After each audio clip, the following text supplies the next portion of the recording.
امروز جمعه است 29 июн و در آخرین برنامه خبری هفته روان من شعله گلخوجه شما را همراهی میکنم. قبل از تفسیر خبر و گزارش‌ها نگاهی میاندازیم به سرخط موضوعهای روز. دادگاه حکمش را در مورد دعوای زنی که از خانه محروم شده بود صادر کرد. خبرنگاران تاجیک و قرغیز نقش رسانه‌ها را در حل بحث‌های مرزی میان تاجیکستان و قرغیزستان معین نمودند. و لباسی ورزشی برای زنان جامعه محافظه‌کار اسلامی آیا این امکان پذیر است؟ در عربستان سعودی چنین تجربه راه اندازی شده است. زنان از دستگیری حکومت الهام گرفتند. حکومت به زنان مشورتی ورزش داده است. دادگاه نویای سنگوار ساکنی 63 ساله این منطقه را در خودکشی کلینش گناهکار دانست و او را به 5.5 سال زندان حکم کرد. فریضه خوجه نظری 21 ساله ماه فوریه دست به خودکشی زده بود. حکم دادگاه نویای سنگوار امروز در میدان باز در حضور 10 زن و مرد نویه اعلان شد. مسئولان دادگاه گفتند این عبرت برای دیگران است تا نسبت به کلینهایشان رفتار نادرست نکنند. زهرا جورابک و که تاکنون در آزادی قرار داشت پس از اعلان حکم به حبس گرفته شد. جورابک و در سخن آخرین گفت در مرگ کلینش خودش را گناهکار می‌داند و آماده است زندانی شود، اما وقتی حکم او را خواندند از هوش رفته است. از این پیش پدر فریضه خشدامن دخترش را بخشیده بود و گفت نسبتش هیچ دعوایی ندارد. از فریضه کودکی 1.5 ساله باقی مانده است. در پی گزارشی رادیوی آزادی دادگاه ولایت ختلان به قضیه زیورنیسا محمدعلیова دخالت کرده است. ماه پیش منزل این زن را با قرار رئیس نویه بخش به خاطر بنیاد باغ ولنگار کردند و او با نشان اعتراض سرکخورد. با گذشت 1 ماه همکارم دیگر باره با این زن ملاقات داشت. شادی زیورنیسا محمدعلیова پایان ندارد. این ورق را دلیل برقراری عدالت می‌داند و بنابر همین محکم گرفته است. این بخش قربان که به همش طرف بونه که حاضر 100 بار شکرانه میکنم ای کارمندان شما مینداری از رادیوی آزادی که دستگیریم کرده است. زیورنیسا 1 ماه پیش با نشان اعتراض به عمل همسایش که زمینش را از خود و خانه‌اش را ویران کرد میخواست با فرو بردن سرکا خودکشی کند. خبرنگار رادیوی آزادی وقتی رفتن به دهه کلتشور وخش او را در حلقه اقربا و همسایه ها دید. او را از بیمارخانه آورده بودند. طبیبان او را از مرگ نجات دادند. در این ویرانه خانه بود و موضوع بحث 2 همسایه در دادگاه مرافعه آنها ادامه داشت.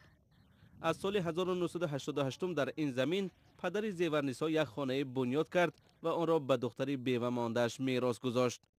همسایه‌اش باشد زمین آن را چون خواجگی دهقانی اوزار ثبت نام کرده همان روزی که دستور دادگاه شهر باختر درباره تعطیل حکم قبلی سود به بخش رسید با فرزندانش خانه زیورنیسا را ولنگار کردند. آخرین حجت هم که دادگاه در اختیار زیورنیسا گذاشت همین حکم سود شهر باختر است که تا بررسی پرونده اجرای حکم سود بخش را تعطیل کرده است و در آن امضای مسئولان سود بخش است. بعد از آن که از حیات این زن گزارش رادیوی آزادی نمایش داده شد، تاجیکان از خود تاجیکستان و بیرون از آن در شبکه‌های اجتماعی از ظلم دیدن زیورنیسا صدا بلند کردند. تفتیش دوباره شد و دستگیریم کردن. ای تمام جا زنگ زدن من. ای حالم به خبر شدم. چی حال داری گفتم میپرسیدن من. که تا این روزه نمیپرسیدم. رئیس ناحیه وخش با یک قرار زمین را که او به خود منسوب میدانست از خواجگی دهقانی اوراز گرفته به صاحب قبلیش یعنی خواجگی زادپروری مشعل برگرداند. زیورنیسا میگوید این تنتنه عدالت است هرچند جبران خانه‌ای ویران شدهش او را نگران کرده است.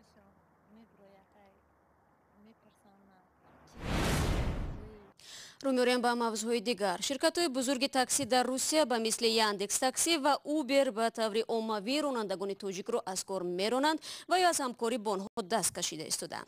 خیلی از مهاجران تاجیک محض از طریق تاکسیرانی و راندن نقلات جمعیتی درآمد به دست می‌آورند و ظاهراً از این درآمدشان محروم می‌شوند. همکارم عبدالله شور و صبح به تحقیق این موضوع مشغول بود و حالا او با ما در استودیو قرار دارد.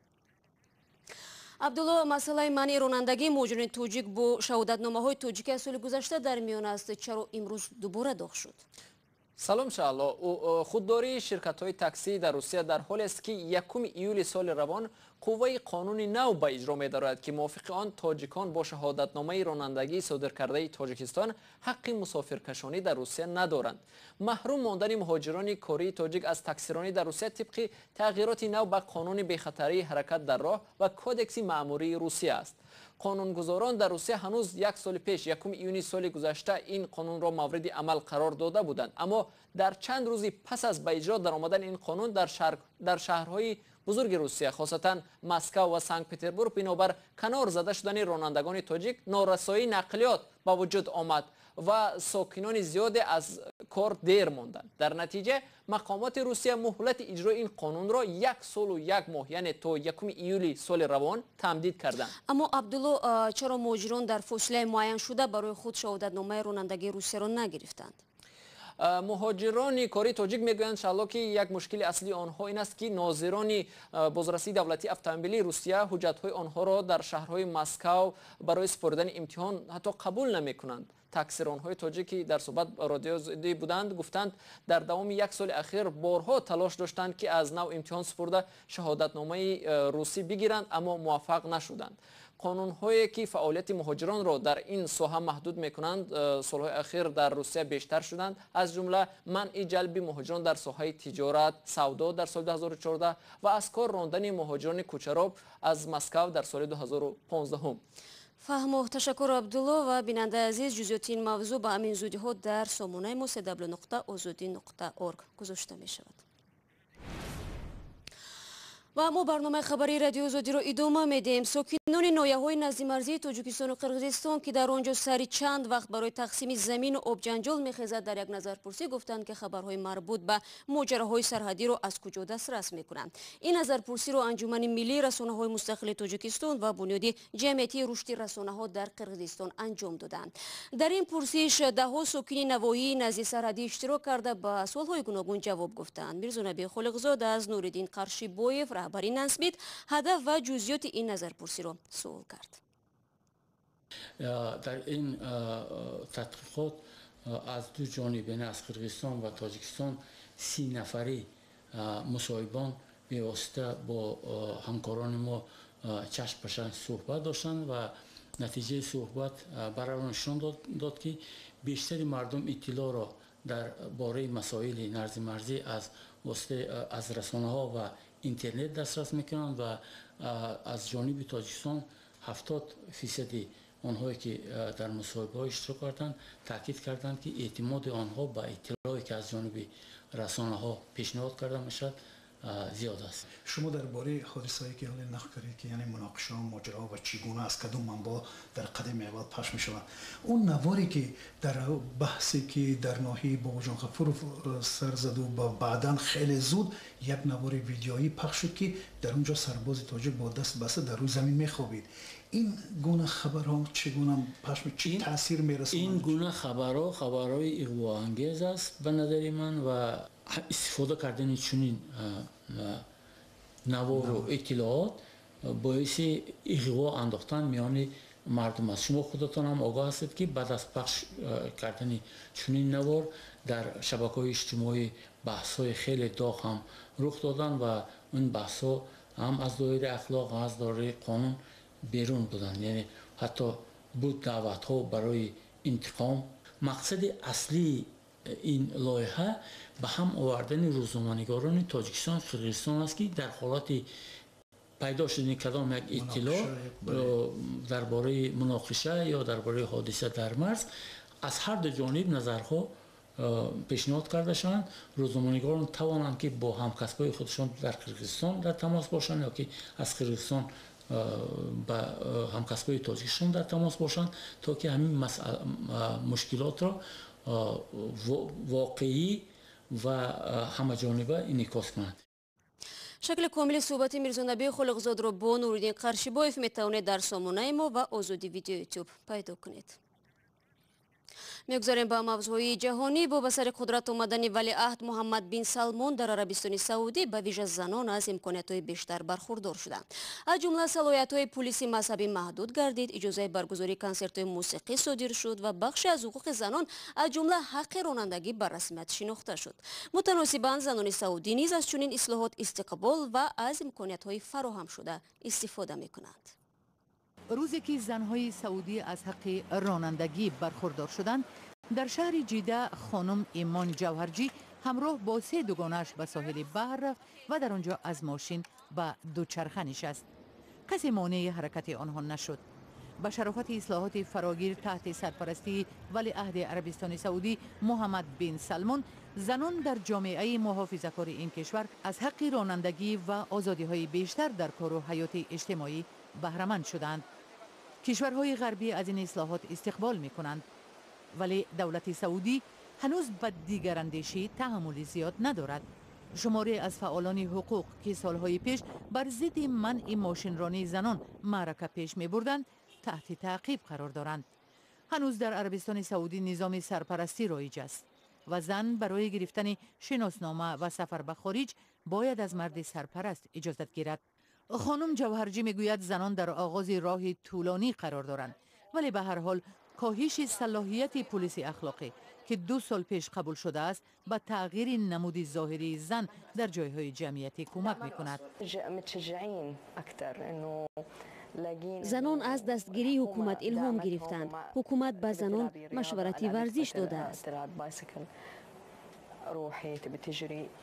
این زن 43 ساله سعودی در سال 2007 برای خود یک پیراهن عنعنوی عربی عبایه دوخت و آن را عبایه ورزشی نام داد. لباسی او به دوگانه‌هایش پسند آمد و آنها نیز از این لباس فرمایش دادند. امروز او در شهر جده فروشگاه عبایه‌های ورزشی را باز کرده است.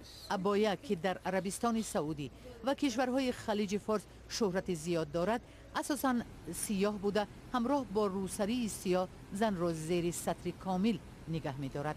در مناطق دوردست محافظه‌کار زنان چهره های خود را بجز چشمانشان پنهان می کنند. احتمال با مرور زمان عبایه تغییر یابد، شاید کوتاه شود، ولی ما هیچ گاه عبایه را کنار نمی‌گذاریم.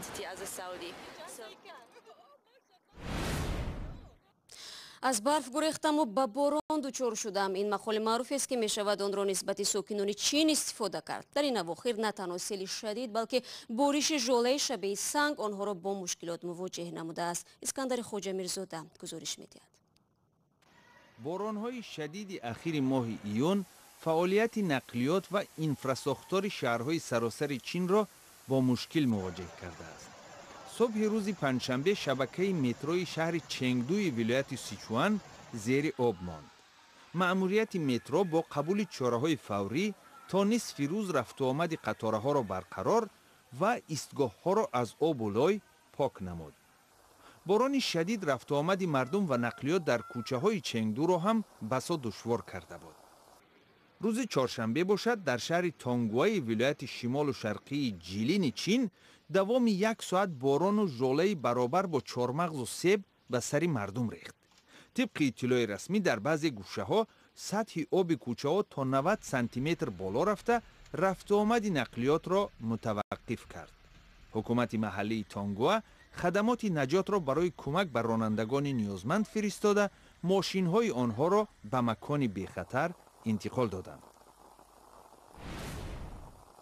و مقامات توجیک از برگرداندن باز نابالغ توجیک از عراق به تاجیکستان خبر دادند. وزارت امور خارجه تاجیکستان میگوید که این 2 نابالغ صبح 28 ایون به وطن آورده شدند.